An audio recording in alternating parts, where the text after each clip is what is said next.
J'étais sur scène en train de faire mon spectacle et j'entends salle noire. Donc, waouh, c'est la violence, tout de suite. Des gens qui votent Front National, parce que ce qui m'énerve, c'est qu'ils n'assument pas souvent. Lui, ce monsieur l'a assumé, c'est cool. Mais sont les gens... Pardon? Salle noire. Pardon? Salle noire. Et là, je suis vraiment perdu parce que je me dis, c'est pas possible. On est au 21e siècle, on est en France, on est dans un spectacle d'humour. C'est pas possible, j'ai pas entendu ça. C'est pour ça que je demande 3 fois. Pour lui laisser une chance de désamorcer, de s'excuser, de dire mais non, je rigole, donc je lui redemande pardon. Et là, j'entends une voix ferme et sans équivoque qui dit j'ai dit salle noire. Donc là, en moi, ça boue.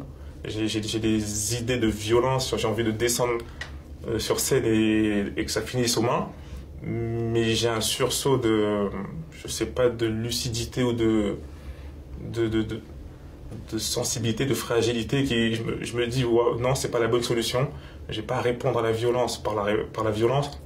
Moi, dans mon spectacle, je prône la tolérance, je prône le vivre ensemble, je prône l'amour. Donc, en tant qu'artiste, mais aussi en tant qu'homme, je ne pouvais aller que dans cette direction-là. Donc, je prends le parti de mettre cette personne face à sa propre bêtise. Mais tu aurais dû fermer ta gueule, en fait, parce que t'as mis ce qu'on appelle un malaise, il n'y a rien dans le spectacle, à part de la gêne pour toi, où tout le monde est gêné pour toi, et tu te dis, j'aurais dû me taire, en fait. Les gens ont ri, peut-être pensant que c'était un complice, tellement c'était gros. C'est inimaginable qu'aujourd'hui, quelqu'un puisse se lever et dire salle noire dans l'impunité totale devant tout le monde. Quand j'ai vu la vidéo, quand j'ai vu tous les messages de soutien que j'ai reçus, quand j'ai vu les histoires que les gens m'ont racontées, ils m'ont tous dit, t'es quelqu'un de médiatisé, tu ne peux pas laisser passer ça. Ce serait envoyer un mauvais signe pour les personnes qui vivent ça au quotidien. Donc oui, je ne peux pas laisser passer ça et je vais porter plainte. Moi, je vois les politiques toute l'année qui parfois divisent, qui parfois cherchent à souffler sur des braises. Je me dis là, quand il se passe quelque chose comme ça, j'ai envie aussi d'avoir le soutien des politiques. Il y a beaucoup de racisme en France. On peut pas le nier et il faut le combattre tous ensemble. En fait, le racisme n'est pas une question qui doit intéresser que les Noirs ou que les gens victimes de racisme.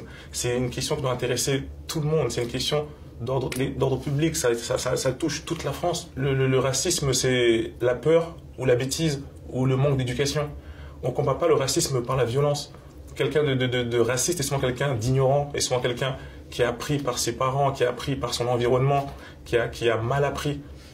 Donc c'est vraiment un travail qu'on doit faire, mais qui passe par la pédagogie, qui passe par les professeurs, qui passe par les éducateurs, qui passe par l'État, qui passe par les institutions de la République. Nous sommes tous Français. Souvent j'entends des « rentre chez toi ». Chez moi, c'est la France. Je ne rentrerai nulle part, je suis en France. C'est un pays multiculturel.